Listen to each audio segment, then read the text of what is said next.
Your life is a gift. Everyone that is still alive has a testimony. The purpose of this message is simply to share hope.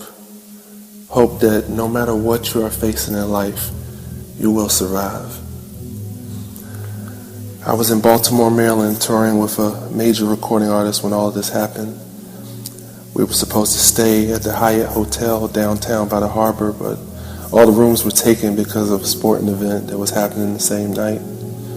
So we had to stay in West Baltimore in a rough area of town. It really didn't make a difference to me because I've been in hotels all across the country, good and bad. When I check into a hotel, I kind of have a pattern of doing things no matter where I am. I drop off my luggage, I joke around with the band for a little bit, and I go to the nearest gas station and get some junk food, Gatorade or Waffle House, IHOP, whatever is open. Then I come back and relax. This night was no different. I did the same thing. I walked outside and headed toward the gas station, which was about 3 blocks away. As I walked through the second block, I could see 6 guys standing on the corner, talking to each other, looking in my direction. I really didn't even pay them any mind and just kept walking towards the store. Just then I realized I left my wallet in my room. I turned around and went back to the hotel and got my wallet. My best friend Lydell, who was a drummer that was on my band at the time, told me to stop going places by myself. I told him I was good like I normally do and went back to the store. I walked past the same group of guys and they were watching me again. I continued to the store and got my usual Gatorade, candy, junk food, and headed back to the hotel. When I came past that same block, the same guys immediately just came towards me. Strangely, the whole street was clear and no one was on it like I saw just a few minutes before. By this time, I figured out that they were a gang, and the leader came towards me and he said, "What you doing out here, homie?" I just turned to him and said, "I'm chilling, bro." Just kept walking. They circled around me and he said to me, "What's up with that phone?"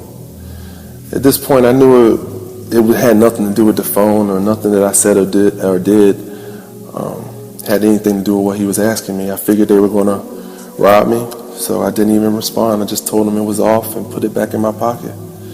Really, it was off, though. Sprint had cut me off for being over my account spending limit. He walked closer to me and right in my face, and he said, "Well, you got to roll out, homie." At that point, he pulled out a .45 caliber gun from his jacket, and he pointed it directly at me at point blank range. I didn't even have time to react. I heard the first shot and saw a bright light from the gun that blinded me, and I fell immediately to the ground. He stood over top of me and pointed the gun at me again and said, "Peace out, homie." He fired 7 more shots into my body. Instantly, at that moment, just for a second, I saw an angel appear in front of me. The angel looked transparent and was kneeling down literally with both arms in front of him, as if every bullet was going through the angel. I knew it couldn't have been a figment of my imagination because I had no time to even think about this. I had no time to think about anything other than the pain I was feeling from every single bullet that was going in my body. When he finished shooting me, his other boys picked up shell casings that had fallen to the ground around me, and they laughed and joked with each other about how they just smoked me. Right then I heard God speak to me and tell me not to move. It was really strange because I wanted to yell, I wanted to scream, I wanted to breathe. I wanted to know if I was alive, but I couldn't do it. They were still looking at me. So I just laid there and didn't breathe. My eyes were still open, but they were fixed, even though I felt pain all across my body. For the first time in my life, I felt no pain from even not breathing, which was the strangest feeling I've ever felt. That's how I knew God was right there with me. As I continued to hold my breath, waiting for them to leave, I felt the blood all around me. When they finally ran to the car, I drove off. They drove off at full speed. I took my first breath. I remember softly yelling, "Oh God, God." As I looked around me and saw the pool of blood and holes in my shirt, I tried to stand up, but I couldn't. I couldn't feel my legs. So I dragged myself off of the street and onto the sidewalk, literally crawling. I tried to flag down cars to stop and help me, but nobody would stop. People literally slowed down and looked at me and kept going. It was literally only me and God. I had a moment where I had my life flash before my eyes. I thought about everyone that loved me. I thought about my own funeral. I thought about the things that I should have said to my family and the friends that I didn't tell. Just then I remembered that I had my cell phone still with me. My hand was completely covered in blood, but I still managed to dial 911. When the operator came online, I told her that I had been shot, and she asked me where I was.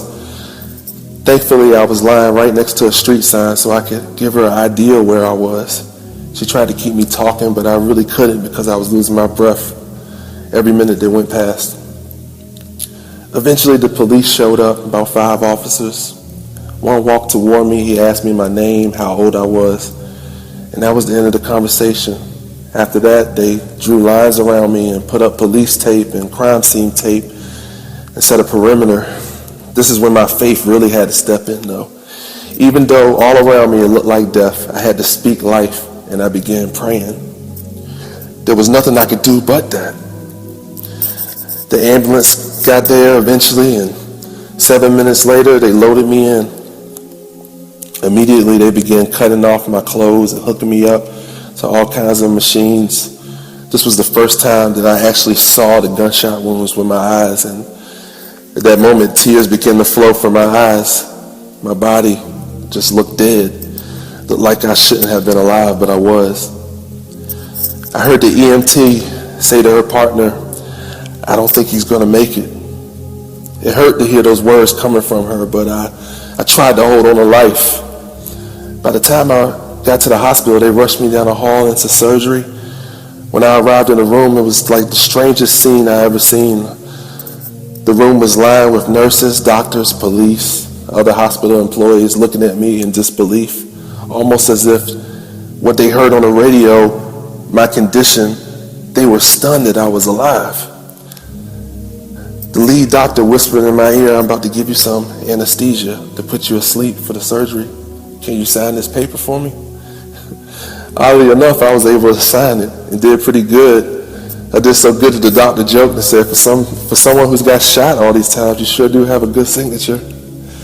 Right at that moment, I looked in front of me and I saw people standing at the door, and I saw people surrounding around me, and I saw that same angel that I saw on the street. I saw standing in front of me with his arms folded, looking at me, nodding his head, as if to say everything is going to be all right. Right then I felt a peace upon me that relaxed my breathing, and I fell asleep. When I opened my eyes, I saw tubes all around me. I heard beeping sounds from all the machines. I saw bandages across my chest. I thought to myself, I'm alive. The first thing that I thought was, how in the world was I alive? There was a nurse standing to my left, and she looked at me right in the eye and said, "You made it. You made it, Marcus." A doctor came in the room and told me I was lucky to be alive. I knew luck had nothing to do with it. He proceeded to tell me that he performed an 8-hour surgery on me and removed half of my stomach, my whole spleen, half of my small intestine, reattached my colon, and removed half of my pancreas. I just looked at him in disbelief, but I believed him. I found out later that my doctor, he found God through my surgery. He acknowledged that it was not possible that he did the surgery by himself. Today I can walk. I had to learn how to do that all over again. Today I can play the piano even though I lost the feeling in my right hand. Today I can eat even with a half of a stomach. Today I can walk in peace because God gave me peace during the most chaotic time of my life. Today I know that God is a healer. Mark 9:23 says all things are possible to him that believes. Do you believe? I know that I do. I encourage everyone that hears my voice to do God now and not later. A common misconception is that you need to clean yourself up before you come to God.